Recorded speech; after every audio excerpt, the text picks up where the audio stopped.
Hello friends, welcome back to the channel. I've got an amazing story for you today. The desert stretched out before them like a dying god's last breath, a vast sea of cracked earth and broken dreams.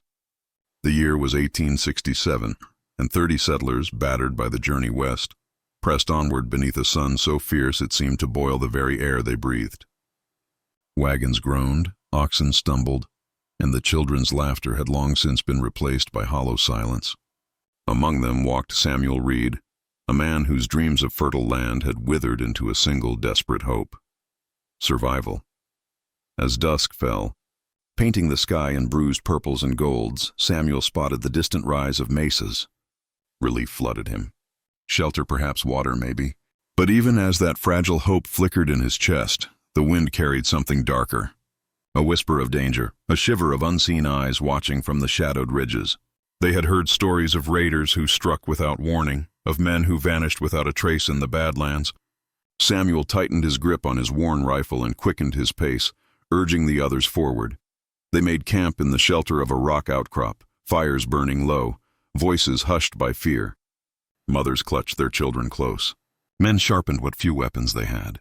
Samuel sat apart, staring into the fire, the weight of responsibility pressing down like the mountains themselves. That night, sleep came only in fragments, broken by distant howls and the restless shifting of the oxen.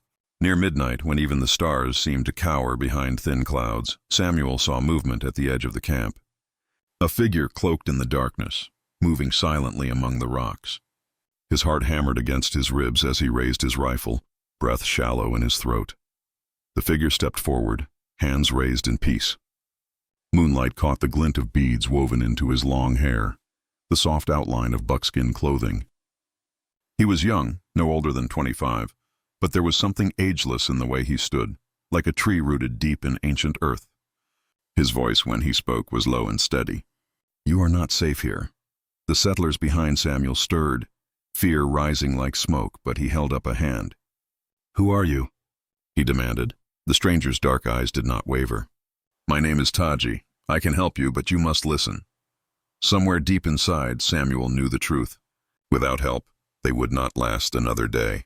And so, with the fire crackling between them, a fragile, desperate alliance was born. The settlers gathered around Samuel and the stranger, their faces tight with suspicion and fear as the fire cast uneasy shadows across the rocky ground. Taji stood calm among their doubts, his dark eyes scanning the darkness beyond the firelight, as if he could see threats the settlers could not. Samuel felt the heavy weight of leadership settle across his shoulders, the burden of every life here resting squarely in his hands. "Why should we trust you?" one man growled, voice rough from dust and fear. Taji did not flinch. "Because death rides on the wind," he said simply, "and you are blind to it." Samuel studied the young warrior, sensing no deception, only urgency. Before he could respond, a low howl cut through the night, followed by another and another, until the hills seemed alive with haunting voices. The settlers froze, instinctively pressing closer together. Taji turned to Samuel, his voice like a blade cutting through the fear. "You must move now." Samuel hesitated only a moment longer before nodding. "Pack what you can carry," he barked to the others. "We leave now." Chaos erupted as families scrambled to gather their belongings, dousing fires, stuffing supplies into sacks. Samuel stayed close to Taji, heart pounding as he realized they were placing their fates in the hands of a man they had met minutes before. Guided by Taji's silent gestures and sharp glances, the settlers moved swiftly and quietly through the night, leaving behind the safety of their firelight for the cover of rocky outcrops and shadowed ravines. The night swallowed them whole, the howls growing fainter behind them, but never fully disappearing. They marched for hours, the cold biting at their skin, exhaustion pulling at their limbs, until finally Taji signaled for them to stop. They huddled in a narrow gully where the land rose steeply on both sides, providing shelter from both sight and wind. Samuel leaned against a rock, lungs burning, legs trembling but alive. Taji crouched nearby, scanning the darkness with a focus that made Samuel's blood chill. This was no accident, he realized. Someone or something had been stalking them, waiting for the perfect moment to strike. Without Taji's warning, they would have been sitting ducks. Samuel met the warrior's gaze across the fireless dark, and for the first time that night allowed himself a sliver of hope. Maybe, Just maybe, they had a chance to survive this land after all. When dawn finally broke over the horizon, it revealed a world of desolation and endless distance. The settlers moved in weary silence, their faces drawn tight with exhaustion and fear. Taji led them with the sureness of one who knew the land as an extension of himself, weaving through arroyos, skirting dry riverbeds, always keeping to cover. Samuel followed close behind, watching the young warrior with growing respect and an uneasy awe. This was no ordinary guide. Taji moved with purpose. Every step measured, every decision made with life and death in mind. As the sun climbed higher, scorching the earth to a near unbearable heat, they stumbled across signs of horror. A wagon overturned, splintered wood scattered across the rocks, and the blackened remains of a fire long extinguished. Bones, too, picked clean by scavengers, lay bleaching under the relentless sun. Samuel tightened his grip on his rifle, the grim reality pressing down on him. This was not the work of raiders seeking mere goods. This was the work of men who hunted other men. Taji knelt by the remains, touching the earth with reverence, reading the signs invisible to the settlers. "They are close," he said without looking up. Fear rippled through the group, children crying softly, mothers clutching them tighter. Samuel approached cautiously. "What do we do?" he asked, voice low. Taji stood slowly, his face carved from stone. "We move faster, we hide better, or we die." There was no false hope in his words, only brutal truth. The settlers pressed onward, their desperation mounting with each mile.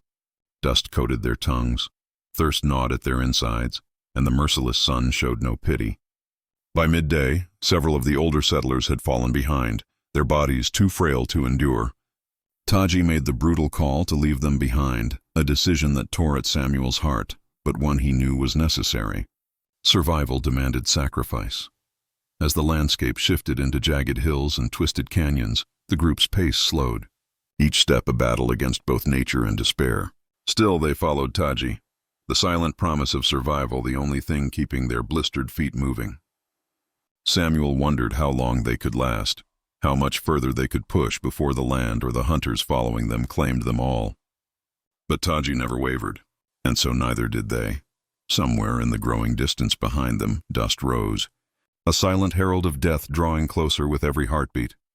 By nightfall, the settlers could barely walk, collapsing wherever they could find even a hint of shelter. Taji moved among them like a shadow, checking the weak, murmuring to those too tired to stand, always alert. Samuel sat near a cluster of boulders watching the young Navajo with something more than gratitude. A dawning realization that without him they were already dead men. Yet doubt festered among the others. Whispers floated in the darkness. What if this was a trap? What if Taji led them not to safety, but into an ambush? Samuel understood their fear. It gnawed at him too. Desperation made men see monsters in every shadow. As the fires burned low and silence fell, Taji approached Samuel, his face unreadable. "Tomorrow," he said, "we must cross the open valley. There is no cover." Samuel stiffened. "Then we'll be sitting ducks." Taji nodded. "It is the fastest way to reach safety." "But they will see us. They will come." The words hung heavy in the air between them. Samuel looked back at his people. Thin, sick, terrified. Could they survive a chase? Could they survive standing still? "Then we move at first light," he said grimly. Taji placed a hand over his heart, a gesture of solemn respect, and vanished into the night to scout ahead. Samuel sat alone with the crushing weight of his decision. In the cold hours before dawn, doubt clawed at his gut. Was he leading them to slaughter? Was Taji truly their savior or simply another face of death in this unforgiving land? Yet when he looked out at the stars wheeling overhead, Samuel found no answers, only the vast indifference of a world too big to care about 30 fragile lives. When the first pale light touched the edges of the sky, Samuel roused the settlers. There was no speech, no promises of safety, only grim faces, determined steps, and the whispered prayers of those who no longer knew if they were heard. They stepped into the valley as one, a slow-moving ribbon of life across a sea of death. Behind them, the wind stirred dust into the air, and from beyond the hills, unseen eyes watched and waited. The valley stretched before them, endless and merciless. A strip of cracked earth bordered by jagged ridges that offered no mercy and no escape. Samuel led the settlers forward, his heart hammering a frantic beat against his ribs, his rifle clutched tightly, though he knew it would be of little use against the force he feared would come. Beside him, Taji moved like a wraith, his every step deliberate, every glance scanning the horizon for signs of danger. The sun rose quickly, bleaching the world into a blinding, searing light that reflected off the parched ground and made the settlers stumble, their vision swimming with heat and terror. Time stretched, each step feeling heavier than the last, as if the valley itself sought to claim them. Samuel could feel the fear crackling in the air, could hear the ragged breaths of those behind him, could almost taste the desperation that clung to them like dust. They moved as quickly as their broken bodies would allow, but it was not fast enough. A sharp cry split the air, and Samuel whirled to see a rider cresting the ridge, silhouetted against the burning sky. Another appeared, and then another, until a line of dark figures on horseback rimmed the valley like vultures circling a dying beast. Panic surged through the settlers, but Taji's voice, low and commanding, cut through the chaos. "Keep moving. Do not scatter." It was a gamble, Samuel realized. To run was death. To stay together was the only sliver of hope they had. The riders did not charge immediately. They watched, waiting, measuring the weakness of their prey. Samuel could feel their hunger, their cruelty stretching across the distance. He wanted to run, to hide, to fight, but he did none of those things. He trusted. He trusted Taji, though he did not understand why. And so he moved forward, leading the settlers deeper into the open maw of the valley, every step a defiance against the fate that hunted them. The settlers, seeing Samuel's resolve, tightened their formation. Children clutched close, weapons raised, though many had never fired a shot in anger. The minutes dragged into hours, and still the riders held their distance, trailing them like wolves. Samuel's throat burned from thirst. His legs trembled from exhaustion, but he did not falter. Neither did Taji. They had crossed halfway when the first rider broke from the line, a black streak of death hurtling toward them, and Samuel knew the true battle for survival had begun. The rider came fast, a blur of dust and fury, his war cry splitting the sky and sending a fresh wave of terror through the settlers. Samuel raised his rifle, but it was Taji who moved first, stepping into the path of the oncoming threat with a calmness that seemed almost inhuman. His bow was in his hand before Samuel even realized he carried one, an arrow loosed with deadly precision. The rider jerked in his saddle, his momentum carrying him a few more yards before he tumbled lifelessly to the ground. For a heartbeat, there was silence. The settlers frozen in disbelief. Then the ridge erupted with movement, a wave of riders pouring down like an avalanche of death. Taji's voice rang out again. "Run, head for the rocks." Samuel grabbed the arm of the nearest settler and shoved him forward, the group breaking into a desperate sprint across the valley floor. Bullets whined through the air, dust kicked up by pounding hooves and the frantic scuffle of feet. Children screamed, men shouted, the world dissolving into chaos. Samuel fired blindly over his shoulder, seeing shapes more than targets. Knowing that stopping meant dying, ahead, the rocks loomed like salvation, jagged and unforgiving, but offering the only chance at cover.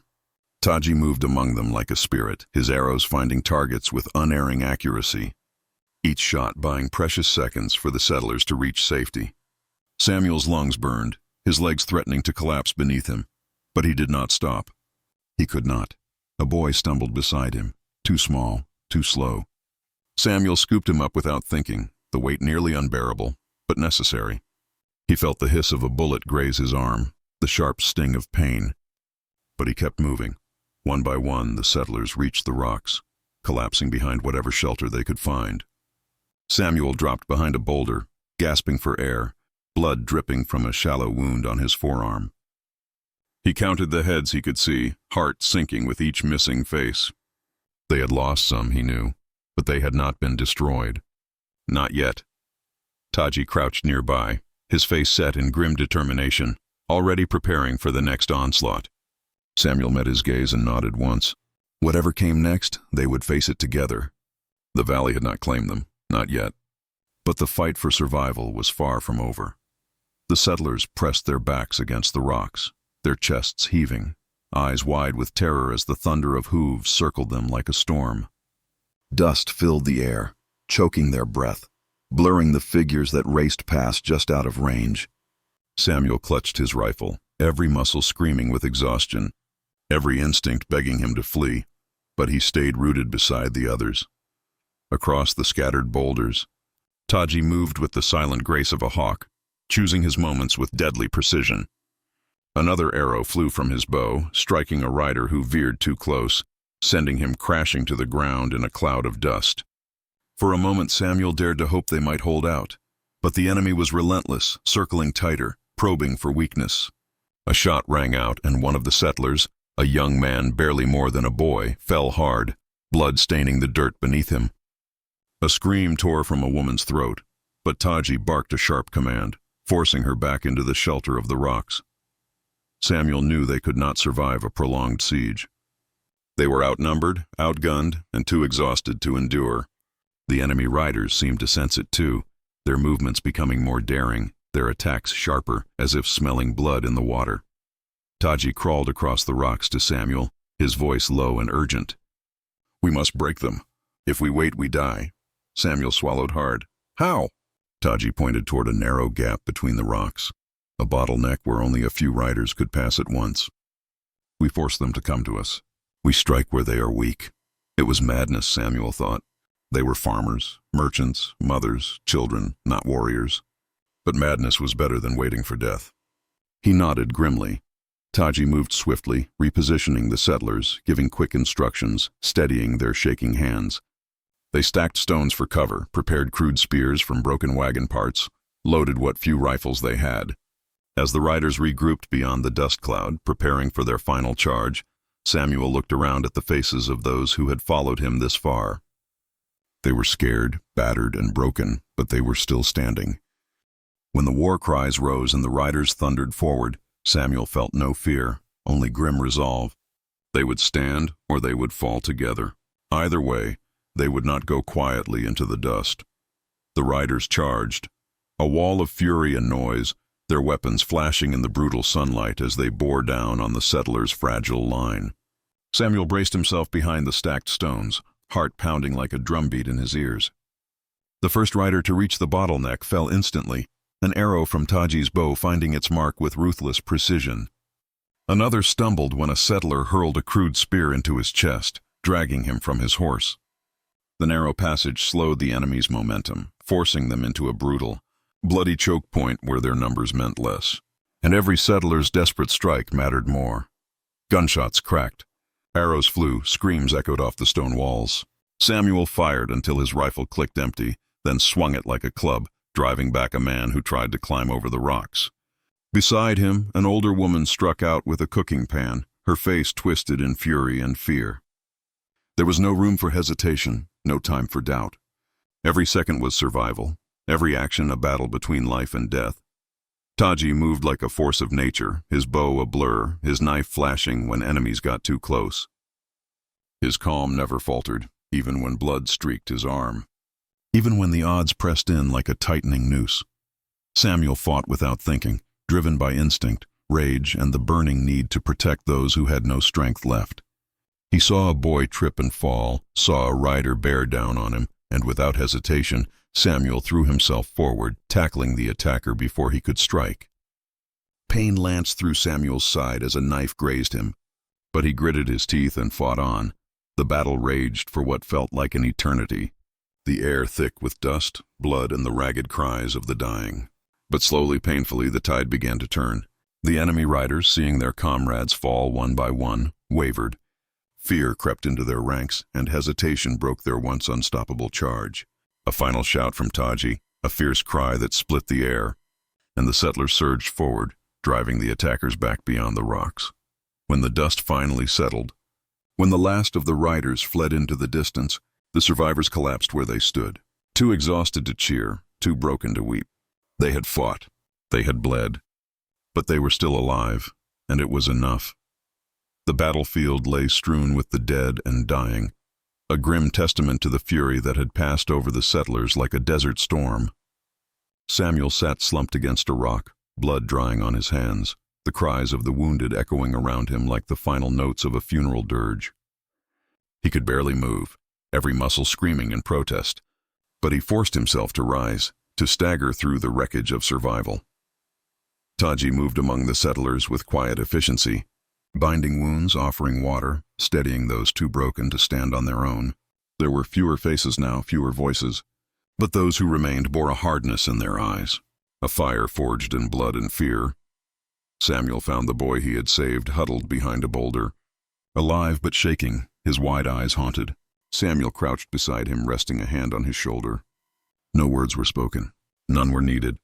They had seen too much, lost too much, but in surviving they had gained something fierce and unbreakable. As the sun sank low, painting the sky with blood and gold, Taji gathered the settlers together. His voice was low but carried the weight of a leader who had earned the right to command.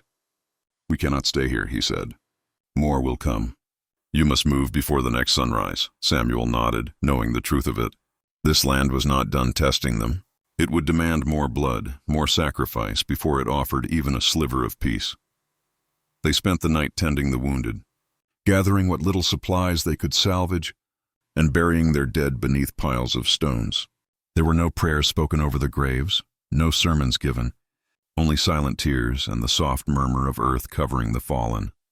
Samuel stood watch alongside Taji, both men worn to the bone but unwilling to let down their guard. In the silence, Samuel finally asked the question that had gnawed at him since that first desperate night. "Why did you help us?" Taji stared into the darkness for a long moment before answering. "Not all battles are fought with hate," he said simply. "Some are fought to honor the earth, to protect what life still clings to it." Samuel did not fully understand, but he respected the words, respected the man who spoke them. When dawn came, bleeding across the wasteland, they would move again towards safety, towards survival, carrying the ghosts of those they had lost with every step.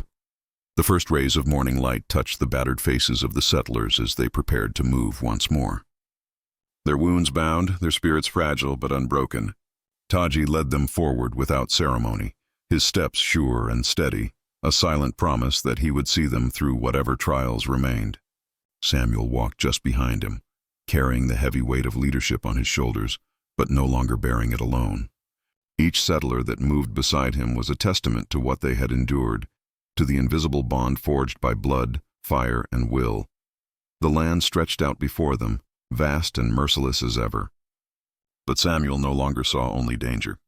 He saw possibility, survival, a future carved not from hope alone, but from grit and the refusal to surrender. By midday, the jagged cliffs gave way to rolling hills where green shoots of grass fought stubbornly through the cracked soil. A river glittered in the distance, a thread of life winding through the wasteland. Cheers rose from the settlers, ragged and weak, but real, a sound Samuel had thought he might never hear again. They pressed forward, their pace quickening, their burdens momentarily forgotten in the rush of hope.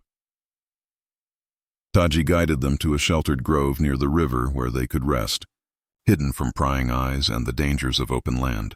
As the settlers collapsed into the shade, drinking deeply from the clear water, Samuel approached Taji.